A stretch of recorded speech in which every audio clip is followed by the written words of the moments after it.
It's all about Boss versus Quantal, so let's go right into the game. Let's see, Boss has previously been on the Tenpai Dragon strategy that has been super successful yesterday, hasn't quite won the tournament, and Quantal has been seen on the Millennium Snake Eyes, and Quantal has selected to go first, so we might see some Snake Eye action. It's an interesting mind game going on in these tournaments where we've seen Boss play the Tenpai deck beforehand, so I was wondering that maybe if you win the coin flip, you even send them first, you know, maybe he's queuing that deck again. But of course, these duelists have each brought 2 different decks to the tournament, so you never know what they're going to be on in this case. But if you are on Tenpai yourself and you want to let your opponent go first, if you've seen them play Tenpai and they win the coin toss and they let you go first and you're playing Tenpai yourself, then it's all ogre.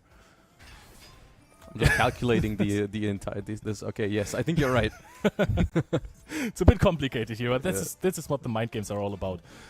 So now we've seen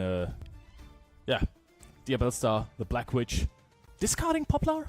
Yeah, we've used Bonfire to add a Snake Eye Oak, which is not normally what you see, but that's because we've obviously opened the 1 copy of Snake Eyes Poplar, of course limited, and if you draw that, your Bonfire does get significantly weaker because you just can't add the special summon, you have to add a normal summon.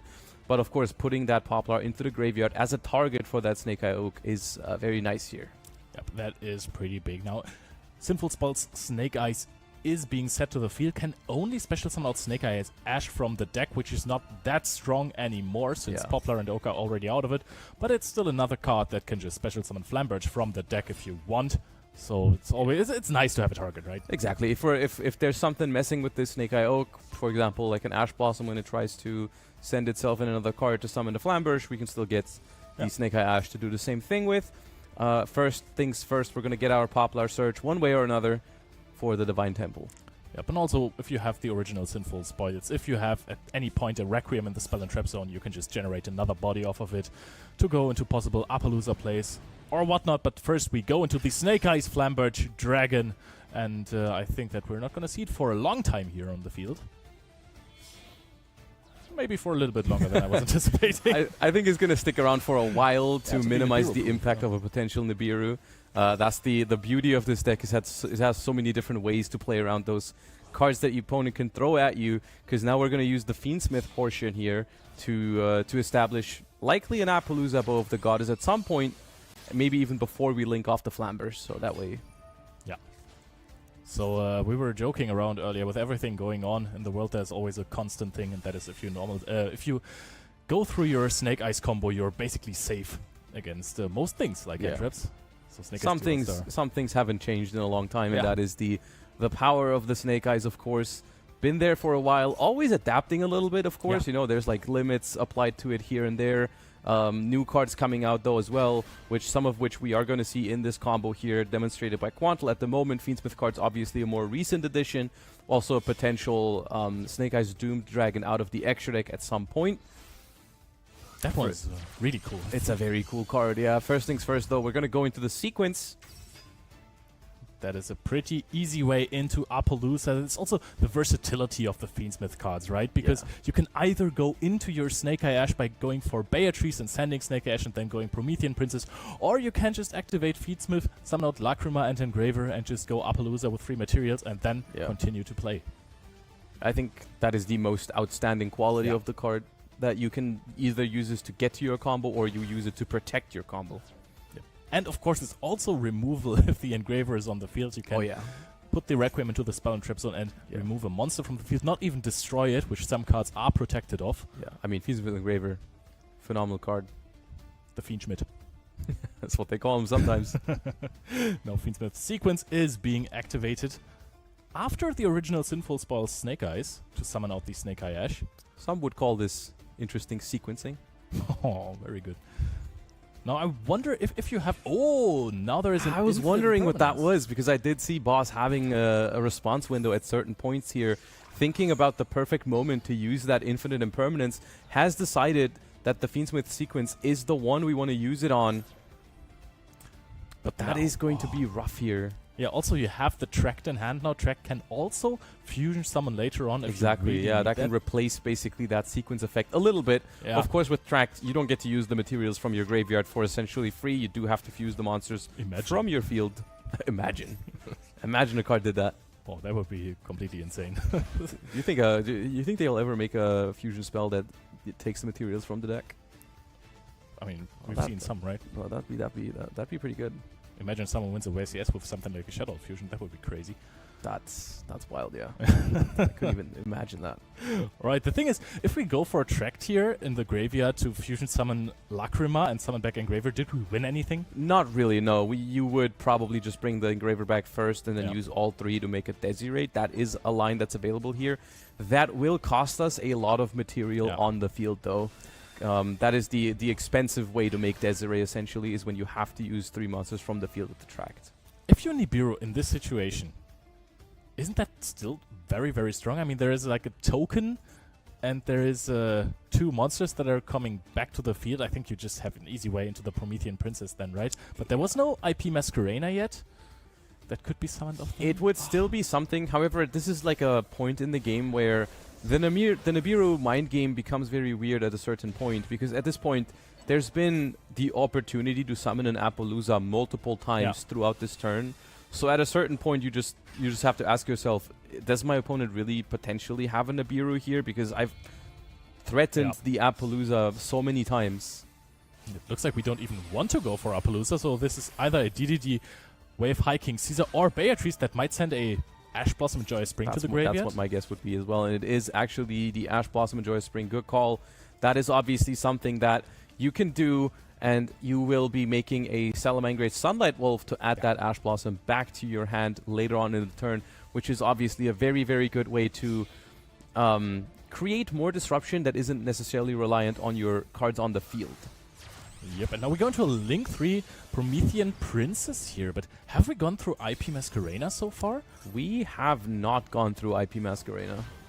Alright, so I think what we want to summon back with the Promethean Princess is going to be the Flamberge Dragon again. So we would need to find a way to link of the Promethean Princess, probably into a Sunlight Wolf. That's going to be the Sunlight Wolf, yeah. So it's going to be the Sunlight Wolf, and then under the Sunlight Wolf you can make the IP Masquerena. That's going to let you add back the Ash Blossom, and then of course that's still your Appaloosa right there. Yeah. So essentially here, that Infinite Impermanence, while it was decent, since it was basically the only interruption we had, was not sufficient to really stop almost full Snake Eye end board at this point. I mean, we have Promethean Princess in the graveyard. We have IP Masquerena that is going to be in the Spell and Trap zone. Yeah. We have Appaloosa then with some materials. Yeah, it's 2 or 3 materials depending on what they choose to do. Ash Blossom. Ash Blossom added essentially via some other ways from the deck to the hand. But imagine Nibiru now. That would be absolutely insane. Yes, it'd be very, very good. Yeah. But I think, we are considering here, but it's still Quantal's time to shine here. Quantal is going through this combo, and we have linked off the IP Masquerena. Appaloosa is now also destruction protected by IP Masquerena, and that goes for forever. So Ghost Ogre is not an answer anymore to Appaloosa here. That is the scariest Appaloosa, essentially. The ones that you can't even get rid of with a Dark Hole, Lightning Storm, Ghost Ogre, like you said. This field doesn't look like much, but it is It's very layered is the good thing about it. You know, there's an Ash Blossom from the hand, there's an IP Masquerena jumping out the Spell and Trap zone, there's a Promethean Princess in the graveyard. It's very hard to just use one card to get rid of all those things. Yeah, so basically with all the cards, that is a phenomenal start. That is a phenomenal start. I don't know if we picked that up off the top of the deck or if we just decided to hold that throughout last turn, but that is the best answer essentially to an undestructible Appaloosa. That is 3 free monster effects here. Yeah. The question is now, Sangagen Wakes from a Millennium is going to be put in the Spell and Trap zone. You have the Temple on your field to summon out IP Masquerena. Do you just summon the Sangagen to your side of the field with a Flamberge? I think you have the opportunity to do something very funny here, which is you can steal the Millennium monsters with Flamberge, which is an interaction that is very relevant when both players are playing the Millennium variant of Snake Eyes. I'm not sure if that is something we want to go for here, but we decide to let that go, actually. We decide to let him have the Sangagen here, which is pretty good, honestly, I think. From Boss's side, you're pretty happy about that. Yeah. We are getting very low in life points here because we've taken 1,200 from the Lacrima as well, and we're probably looking to pay 4,000 life points for the Millennium monsters this turn. But ultimately, I think that is not something you're too worried about.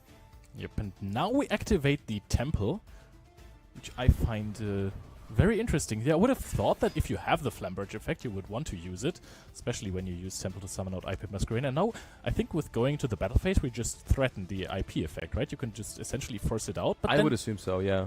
If you say battle phase and your opponent says okay, I mean, Quantal could just let him go to the battle phase, and then he for sure gets another turn with a lot of resources, right? He does get another turn. The amount of resources does depend on how well boss's hand plays in main phase 2, because of course if you allow the attack over the IP Masquerena here, you don't have that much left. It's basically just Promethean Princess that they have to play through. That's it. And maybe Flamberge at another point plus the Ash Blossom. If you realize that you can do that, then you can do that as well. Here I like that. we do see the decision. I think boss was trying to move into the battle phase there, and we're denying that. We're saying no, I'm going to use IP Masquerena to make SP Little Knight, banish that Sang Engine, so you just can't attack over it. I really like that decision here from Quantal to link off the Appaloosa. Of course, it's very... It doesn't feel right to link off an Appaloosa, but of course the Flamberge is still an interruption. Okay. Now takes the Golem that guards the Millennium... something. Treasures. Yeah. And now that's one more extender for boss. Contract activated now, though. Ash Blossom? Do you need to do that? Many potential answers here. This card alone is also solved by the Promethean Princess. If you just pop the Lurry, there's nothing more coming out of it. That's a good point. We didn't start with Engraver or anything, right? No, there's no Engraver. Right. Because that one would change the situation with the Lurry. Yeah. But yeah, that's a good Promethean Princess. Of course, we have also just used the Flamberge Dragon, so that interaction has also been used up. And now we can go for Promethean Princess, plus get extra resources back. We still have SP Little Knight on the field as well, and the Ash Blossom and Joyous Spring, of course. Yeah, that's still... I almost forgot about that in hand. I was about to say, oh, that leaves just the SP Little Knight to play through, but no. Ash Blossom in hand is also going to be a massive thing to overcome with just 2 cards in hand. Don't know exactly. I mean, technically possible, but it would require a very good combination of cards here. Something along the lines of Bonfire plus Called by the Grave or something like that could potentially do it, but even then, you're still going to have to get rid of a lot of cards on the field. One thing that boss is going for them is can't get Nibiru here. There's Promethean Princess. Oh, there's a Snake Eye Ash. That's a good start. Oh yeah, that's very good, actually. I mean, you Ash this, right? You might want to Ash this, yeah. Called by the Grave now, and we're talking. Nope. Called by the Grave? We're not talking. Okay, no, nobody's talking here. Nobody is talking. Ash is just, it's a phenomenal card, but just staring down a field of 6 monsters is maybe a little bit to ask from the little Ash. A little Bonfire now, a little Bon. Huh? Ooh, yeah, that would be strong. I mean, you can't even do anything with SP anymore then, right? Because that's a very soft interruption on that one. Yeah, I mean, if you Bonfire and they banish the Snake Eye Ash with the SP Little Knight, you still get the Poplar into the original. Like, you get to go at that point. Yeah. But it does not look like that's what we're trying to do here. Linking off into Linkaribo first. Alright. Okay, I was thinking we were going into Anima here to try and steal the Poplar. It's my Poplar. Give it to me. It's a glossy one, so maybe a little rarity upgrade. That's not a good sign. The battle phase is not where you want to be at this stage of the game with just a Linkaribo. We run over the Snake Eye Oak, but we are passing the turn right after. Yeah, and I can see the Promethean Princess just being very happy about the Snake Eye Oak being gone from the field just to summon out the Flamberge. Oh yeah, usually that's actually good room for you. Yeah, so let me replace that with the Flamberge Dragon real quick. Push Linkaribo into the Spell and Trap zone. Potential to summon it out in the next turn again, but I don't think that we will see a next turn as Divine Temple of the Snake Eyes pushes the little level 1 fire monsters to a respectable amount of attack. Oh, SP Little Knight attack. That's cool. Yeah, we're not even bothering with the Linkaribo. It's way more than enough damage, even without putting that in the Spell and Trap zone. And that is going to be a 2-0 for Quantal here in the tournament so far. Looking very, very good on making it out of the group stage with Boss basically hanging on to just a thread. Very, very small chance. Not over yet until it's over. Yep, the Snipe Hunters are going strong though, right? Yesterday we had 2 Snipe Hunters players, Emre and yourself, of course, advancing to the top cut, and Quantal is looking very strong in this tournament. I mean, look, I'll say that much. We have our experience with these high-pressure situations, so I'm not too surprised by, of course, Quantal and Emre also doing well in these, and showcasing the full power of the Snake Eyes deck here. Boss, of course, also had the Tenpai and the Snake Eye deck. Unfortunately, luck was not on their side so far today, so they're going to be going down here against Quantal. Yeah, but maybe if Quantal goes 3-0, there is a small chance for Boss, so he just has to hope and pray now that the next results are going to be in his favor. The other duelists will have to beat each other, and he, of course, has to win the third game. Yeah. And then there is a good chance of still making it into the top cut if you're running the Tenpai Dragons. Was there a lot of damage done so far? Oh yeah, that is a tiebreaker, right? Yeah. How much damage you've done? I don't think we've done much damage to Quantal in that game. Well, maybe Quantal knows how much damage he took. I think that it is Ed's time to ask him. Good question, lads. Let's ask. Quantal, how much damage did you take during that? I think 0. There we go. So that's going to be part of the decision-making, if there is indeed a tiebreaker later on. So obviously up again, that sort of mirror match there. What do you think through when you're going through a similar deck, when your opponent is playing something similar to you? Honestly, when I saw 40, I assumed it was Tenpai. And I was kind of surprised when I saw Sagajin. But my board realistically shouldn't ever lose. Even if the apple was impermed, you would need to have had like 4 engine pieces to combo through, and he only had 3. So it did well, and obviously now you're 2-0, which I think, judging by yesterday's stuff, is probably guaranteed top cut at this point, almost certainly. So we'll see what happens, but you came in confident, still feeling confident?